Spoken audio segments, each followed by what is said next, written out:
Hi friends, welcome to இளம் Tamil stories. அச்சோ, time ஆயிடுச்சு, வாங்க ஸ்டோரி கேட்க போகலாம்.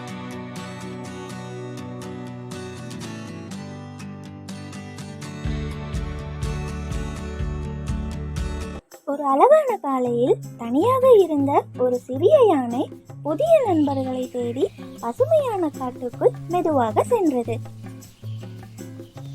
அங்கு ஒரு சுறுசுறுப்பான குரங்கு மரத்தின் கிளையில் ஆடிக்கொண்டிருந்தது. அதை பார்த்த யானை மகிழ்ச்சியுடன் அருகே சென்றது. நீ என்னோட நண்பனா இருப்பியா? நீ ரொம்ப பெரியவன், என்ன மாதிரி மரத்துல ஆட முடியாது. அப்படியா? ஆனா நான் முயற்சி செய்யலாமே. அடுத்து ஒரு சின்ன முயல் தனது குழிக்கரையில் விளையாடி கொண்டிருந்தது. யானை அதை பார்த்து மீண்டும் நண்பனாக முயற்சி செய்தது. நண்பனா இருப்பியா? நீ ரொம்ப பெரியவன், என் குழியில விளையாட முடியாது. நான் கொஞ்சம் குனிஞ்சா போதுமே. அது சரி. சிறிய குளத்தின் அருகே ஒரு தவளை துள்ளி கொண்டிருந்தது. அதை பார்த்த யானை இன்னொரு வாய்ப்பை எதிர்பார்த்தது. நண்பனா இருப்பியா? நீ என்ன மாதிரி துள்ள முடியாது. காட்டின் வழியில் ஒரு நரி அமைதியாக நின்று கொண்டிருந்தது.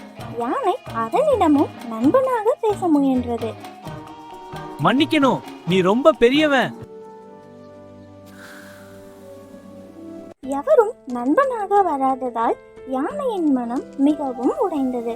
அது தனியாக அமர்ந்து வருத்தத்தில் மூழ்கியது.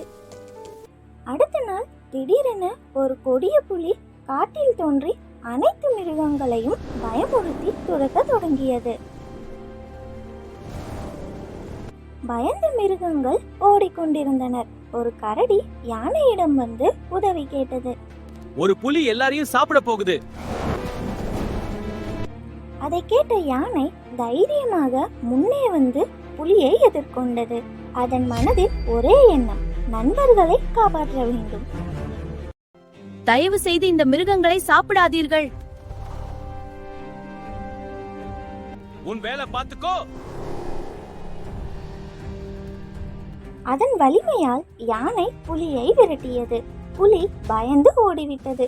காடு மீண்டும் அமைதியானது.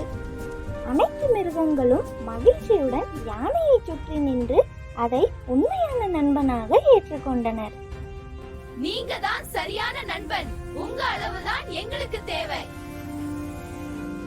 அன்று முதல் யானைக்கு நிறைய நண்பர்கள் கிடைத்தனர். ஒவ்வொருவருக்கும் தனித்தன்மை உண்டு. அதை மதிப்பது உண்மையான நட்பு. இந்த கதையிலிருந்து நாம் கற்றுக்கொள்வது, ஒருவரின் தோற்றம் அல்லது அளவை வைத்து அவரை மதிப்பிடக்கூடாது. ஒவ்வொருவருக்கும் தனித்திறனும் முக்கியத்துவமும் உள்ளது. சரியான நேரத்தில் அந்த திறமை வெளிப்படும். அப்போதுதான் அவர்களின் உண்மையான மதிப்பு புரியும்.